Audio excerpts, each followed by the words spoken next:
ಅದೇನಂದ್ರೆ ಒಂದು everything is fair in love and war ಅಂತಾರಲ್ಲ, ಆ ಮಾತನ್ನ ಮೋಸ್ಟ್ಲಿ ಅವರು ತುಂಬ ಸೀರಿಯಸ್ ಆಗಿ ಪರಿಗಣಿಸಂಗಿದೆ. ಬಟ್ ಪ್ರೀತಿ ಇದ್ದ ಕಡೆ ಕ್ಷಮೆನೂ ಇರಬೇಕು, ಪ್ರೀತಿ ಇರೋ ಕಡೆ ಗೌರವನೂ ಇರಬೇಕು. ಎಲ್ಲ ಒಂದು ಕಡೆ ನಮಗೆ ಒಂದು ಸ್ಟೇಟ್ಮೆಂಟಲ್ಲಿ ಯಾರು ಭಾಷಾ ಜ್ಞಾನಿಗಳು, ಭಾಷಾ ತಜ್ಞರು ಮಾತಾಡಬೇಕು ಇದ್ರ ಬಗ್ಗೆ ಅಂದಾಗ ಆ ಸ್ಟೇಟ್ಮೆಂಟ್ ಮೆನ್ಷನ್ ಮಾಡಲಿಲ್ಲ ಅಂದ್ರೂ ಆಗಿರೋದು.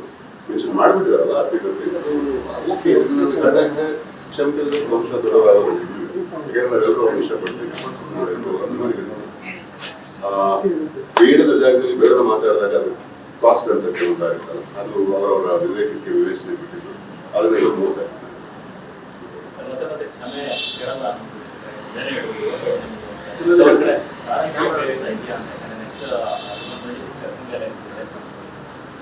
ಕೆಲವ್ರ ಕಡೆ ರಾಜಕೀಯ ಪ್ರೇರಿತ ಇರಬಹುದು ನಮ್ಮೆಲ್ಲರಿಗೂ ಅನ್ಸುತ್ತೆ. ಯಾಕಂದ್ರೆ ಈಗ ಫಾರ್ ಎಕ್ಸಾಂಪಲ್ ಹಿಂದಿ ಏರಣೆ ವಿರುದ್ಧ ದೊಡ್ಡದಾಗಿ ದನಿಯುದ್ಧ ಒಂದು ಧ್ವನಿಗಳು ಒಂದು ತಮಿಳುನಾಡು, ಇನ್ನೊಂದು ಕರ್ನಾಟಕ. ಕರ್ನಾಟಕದಲ್ಲಿ ಇತ್ತೀಚೆಗೆ ಎಸ್ಪೆಷಲಿ ಬೆಂಗಳೂರಿನಲ್ಲಿ ನಡೆದಿರ್ತಕ್ಕಂಥ ವಿದ್ಯಮಾನಗಳಲ್ಲಿ ಹಲವಾರು ಘಟನೆಗಳನ್ನ ನೋಡ್ತಿದ್ವಿ, ವಿಟ್ನೆಸ್ ಮಾಡ್ತಿದ್ವಿ.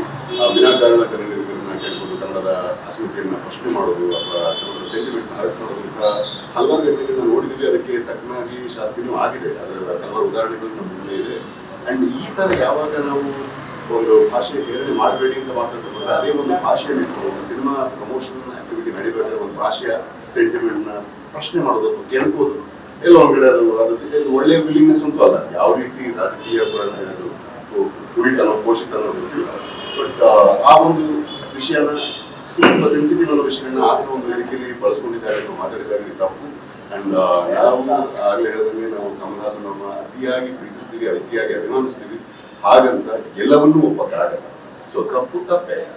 ಅದು ಭಾಷಾ ತಜ್ಞರು ಮಾತಾಡ್ಕೊಳ್ಳಿ ಅಂದಾಗ ಭಾಷೆ ಬಗ್ಗೆ ಮೆನ್ಷನ್ ಮಾಡದೇ ಇದ್ರು ನಡೆದಿರೋದು, ಅಲ್ಲೇ ಗೆದಿರ್ತಾ ಇದ್ವಿ. ಅಂಡ್ ನಿಮ್ಮ ಸಿನಿಮಾ ನೋಡಿ ಇಷ್ಟು ವರ್ಷ ಗೆಲ್ಸ್ಕೊಂಡ್ಬಂದಿದ್ವಿ, ನಮ್ಮ ಮನಸ್ಸನ್ನು ನೀವು ಗೆದ್ದಿದ್ದೀರಾ ಅಂದಾಗ. ಅಂಡ್ ಮತ್ತೆ ಇನ್ನೊಂದು ಸಿನಿಮಾ ಮೂಲಕ ನಮ್ಮನ್ನ ಸೂರ್ಯಗೊಳ್ತೀರಿ ಅಂತ ಅನ್ಕೊಂಡ್ರೆ ಹೊರತು ಅಲ್ಲಿ ಭಾಷೆಯ ಅಥವಾ ಯಾವುದೋ ಒಂದು ಸೆನ್ಸಿಟಿವ್ ಇಶ್ಯೂನ ಮೆನ್ಷನ್ ಮಾಡಿ ಅದನ್ನ ಟ್ರಿಗರ್ ಮಾಡಿ ಅಥವಾ ಟಿಕಲ್ ಮಾಡುವಂತ ನೆಸಿಟಿ ಇರಲಿಲ್ಲ. ಅದೇ ಅವರ ವಿವೇಚನೆ. ಪ್ರೀತಿಯನ್ನ ಪಡ್ಕೊಳ್ಳೋದು ನಮ್ಮ ಕೈಲಿದೆ, ಕಳ್ಕೊಳ್ಳೋದು ನಮ್ಮ ಕೈಲಿದೆ. ಸೊ ಪಡ್ಕೊಳ್ಳೋದು ಕಳ್ಕೊಳ್ಳೋದು ಅವರೇ ನಿರ್ಧಾರ.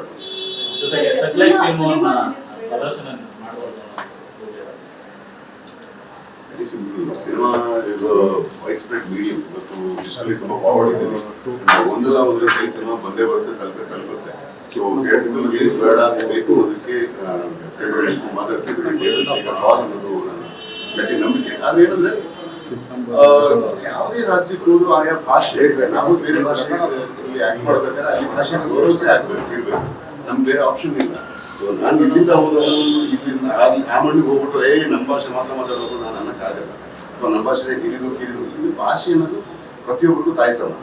ಸೊ ಇಲ್ಲಿ ನನ್ನ ತಾಯಿ ದೊಡ್ಡವರು, ನಿನ್ನ ತಾಯಿ ಚಿಕ್ಕವರು ಹಿಂಗಂತೆ ತಪ್ಪಲ್ವಾ? ಸೊ ಅವ್ರ ತಾಯಿ ದೊಡ್ಡವರು, ಅವ್ರ ತಂದೆ ದೊಡ್ಡವರು. ಆ ರೀತಿ ಇರಬೇಕಾದ್ರೆ ಒಂದು ಮಾನಸಿಕವಾದ ಒಂದು ಭಾವೋದ್ವೇಗ ಮಾಡಬಹುದಾದಂಥ ವಿಷಯ. ಅದನ್ನು ಎಷ್ಟು ಕಡಿಮೆ ಮಾತಾಡ್ತೀವಿ ಅಷ್ಟು ಒಳ್ಳೆಯದು.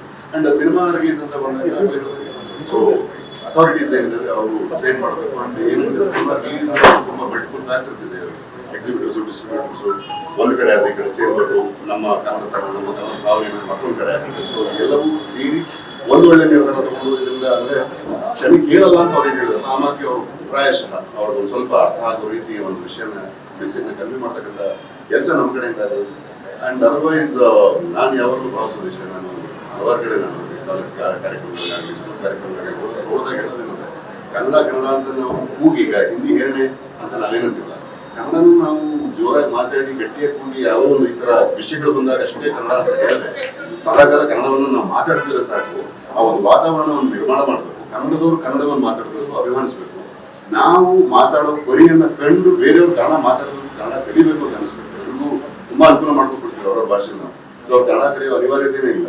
ಸೊ ಇಲ್ಲಿ ಯಾವಾಗ ನನ್ನ ಭಾಷೆಯನ್ನು ನಾನು ಅಭಿಮಾನಿಸೋದೇ ಇಲ್ಲ, ನನ್ನ ಭಾಷೆಯನ್ನು ಬಳಸೋದೇ ಕಡಿಮೆ ಆಗಿದೆ ಅಂದಾಗ ಸೊ ಈ ಥರ ವಿಷಯಗಳು ತುಂಬ ಸಾಮಾನ್ಯ ಆಗ್ತದೆ. ಮುಂದಿನ ಹಿಂಗೆ ಮುಂದುವರ್ತಾರೆ. ಸೊ ಕನ್ನಡಿಗರು ಎಚ್ಚರಿಕೊಳ್ಬೇಕು. ಕನ್ನಡಿಗರು ಕನ್ನಡವನ್ನು ಬಳಸಿ ಬೆಳೆಸಕ್ಕೆ ಹೋಗ್ಬೇಡಿ, ದಯವಿಟ್ಟು ಬಳಸಿ.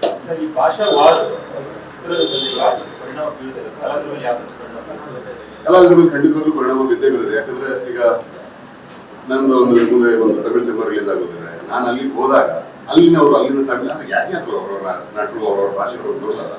ಸೊ ಅವರು ಪ್ರಾಬಬ್ಲಿ ನನಗೆ ಕೇಳ್ಬೋದು, ನನ್ನ ಮಾತು. ನನ್ನ ಒಂದು ಉದಾಹರಣೆ, ನಾನು ಆ್ಯಕ್ಟ್ ಮಾಡೋದು ನನ್ನ ಸಿನಿಮಾ ರಿಲೀಸ್ ಇದೇ ನನ್ನ ಥರ ಹಲವಾರು ಜನ ಕಲಾವಿದರು. ಉದಾಹರಣೆಗೆ ರಜನಿಕಾಂತ್ ಅವರ ಸಿನಿಮಾನೇ ಬಂದಾಗ ಇವರು ಇದ್ರ ಬಗ್ಗೆ ಏನು ಮಾತಾಡಲಿಲ್ಲ, ಸ್ಟೇಟ್ಮೆಂಟ್ಗಳನ್ನ ಮಾಡೋರು ಅಲ್ಲಿ ಮಾತಾಡ್ಬೋದು, ಲಾಬಿ ಮಾಡ್ಬೋದು. ಸೊ ಈ ಥರದ್ದು ಏನಾಗುತ್ತೆ, ಒಬ್ಬ ವ್ಯಕ್ತಿಯ ಅಷ್ಟು ವಿವೇಚನೆ ಇಲ್ಲದ ಮಾತು ಇನ್ನೊಬ್ಬರು ಅಥವಾ ಇನ್ನು ಹಲವಾರು ಜನರಿಗೆ ಇಂಪ್ಯಾಕ್ಟ್ ಮಾಡುವಂತ ಒಂದು ಸಾಧ್ಯತೆ ಇರುವಾಗ ಪ್ರತಿಯೊಬ್ಬರು ಮಾತಾಡ್ಬೇಕಾದ್ರೆ ಜಾಗರೂಕತೆಯನ್ನು ನೋಡ್ಕೊಂಡು ಮಾತಾಡಬೇಕು. ಅಂಡ್ ಬೆಳೆದ ಮೇಲೆ ನಾ ಏನ್ ಮಾಡೋದು ನಡೆಯುತ್ತೆ ಅಲ್ಲ, ಬೆಳೆದ ಮೇಲೆ ಆಕ್ಚುಲಿ ಜಾಸ್ತಿ ತಗ್ಗಿ ಬಗ್ಗೆ ಒಂದು ನ್ಯಾಯಾಲಯದಿಂದ ನಡಿಬೇಕಾಗಿದೆ. ಯಾಕಂದ್ರೆ ತುಂಬಾ ಜನ ನಮ್ಮನ್ನು ನೋಡ್ತಾ ಇರ್ತಾರೆ, ತುಂಬಾ ಜನ ನಮ್ಮನ್ನು ಅನುಸರಿಸ್ತಾ ಇರ್ತಾರೆ. ನಮ್ಮ ಒಂದು ಮಾತು ಒಡಕು ಮಾಡ್ಬೋದು, ಕೆಡಕು ಮಾಡ್ಬೋದು, ಒಳಿತು ಮಾಡ್ಬೋದು. ಸೊ ಯಾವ್ದು ಮಾಡಬೇಕು ಅನ್ನೋದು ಯೋಚನೆ ವಿವೇಚನೆ.